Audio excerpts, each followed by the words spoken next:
Audio Jungle. एक दूसरे के बच्चों की नकल करना कैरियर बनाने के लिए, कहीं आप अपने बच्चों के साथ जाति तो नहीं कर रहे। हर अभिभावकों को उसका आकलन अवश्य कर लेना चाहिए। हर बच्चों का लक्ष्य, रुचि, विषय की पकड़ अलग अलग होती है, उसकी क्षमता भी अलग होती है। इसलिए यह हम सभी की जिम्मेदारी हो जाती है कि बच्चों पर कोई दबाव ना पड़े और एक सरलता से अपनी पढ़ाई को बिना किसी गलत निर्णय के साथ पूरा करें। राजस्थान के कोटा जिले को एक शिक्षा हब के रूप में देखा जाता है। वहाँ भी बच्चे गलत निर्णय लेकर समाज में एक ऐसा संदेश दे रहे हैं जो चिंता का विषय भी है और उस पर अवश्य सबको चिंतन करना चाहिए। सरकार भी कदम उठा रही है। इसी विषय पर बोले ACCF नेशनल टीम मेंबर नई दिल्ली राजेश गुप्ता जी। जय हिंद।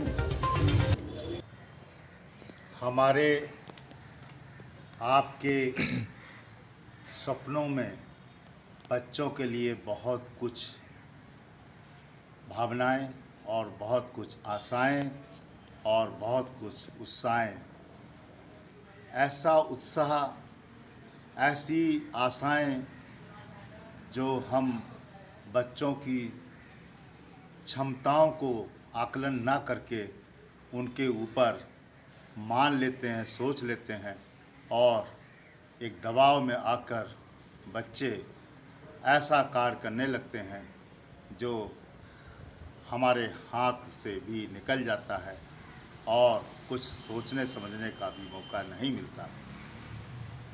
बच्चे की क्षमता, रुचि, उसका एक पसंद का विषय और क्या बनना है, क्या करना है, ये हर व्यक्तित्व का अलग अलग व्यक्तित्व होता है।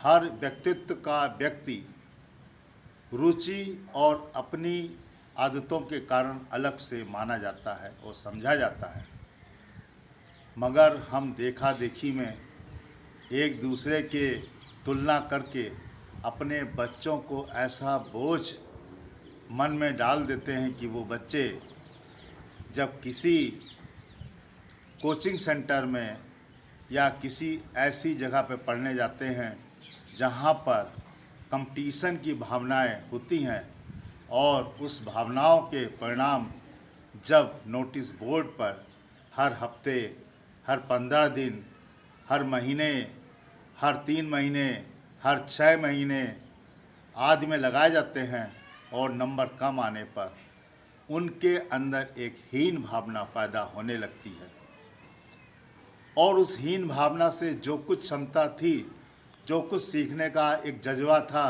वो भी धीरे धीरे धीरे धीरे धीरे धीरे कम होने लगता है और एक, जैसे आपने देखा, एक लौ, बत्ती की लौ होती है दीपक की, वो तेल और घी खत्म होने के बाद बुझने लगती है।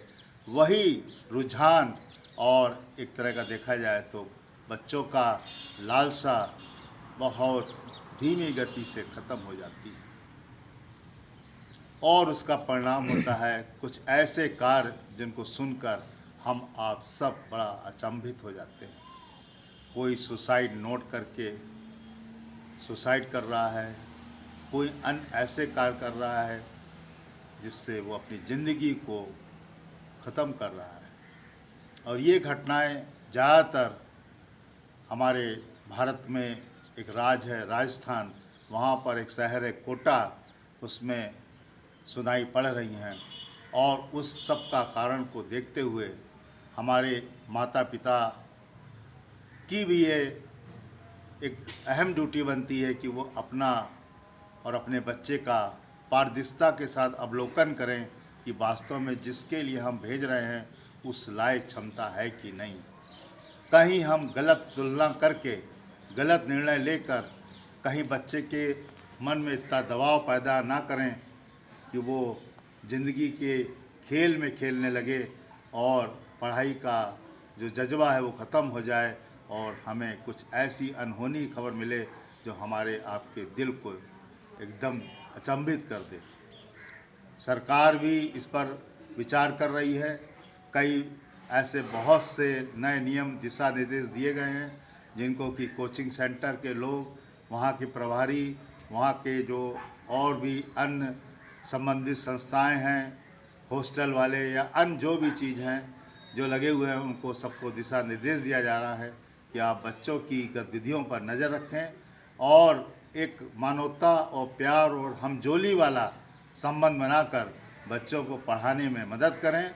ऐसे बच्चे अगर आप पढ़ाएंगे और ऐसे दबाव में रखेंगे तो हम बच्चों के साथ अगर देखा जाए तो एक बहुत ही बड़ा ऐसा निर्दय दिया का एक तुलनात्मक हम एक निर्णय लेकर उनको जो है एक गलत रास्ते पे देने की कोशिश कर रहे हैं, जो कि वास्तव में हमारे आपका एक गलत निर्णय दूसरे रूप में रिजल्ट दे सकता है। उससे हम सबको होशियार रहना है। आप सब लोगों से विनती और अपील है कि बच्चे सबके प्यारे होते हैं, अपने होते हैं, देश के भविष्य होते हैं, मगर सबकी तुलनात्मक क्षमता और उनकी क्या रुचि है उसको देखते हुए ही उन बच्चों को उस विषय में उस सब्जेक्ट के लिए उन्हें तैयार करने के लिए भर्ती करें और उनसे उम्मीद ऐसी ही रखें जिसको वो दे सकें। ज़्यादा आशा, ज़्यादा उम्मीद और ज़्यादा सपने देखना हमें कहीं का भी नहीं रखता और हमारे हाथ जो है हम मल के ही रह जाते हैं और बाद में बहुत पछताते हैं। सावधान, होशियार बच्चों के प्रति बहुत बड़ी जिम्मेदारी है और इस तरह के कार्य ना हो, आप सब लोगों का भागीदारी बहुत ज़रूरी है। एक अपील और विनती। जय हिंद, जय भारत।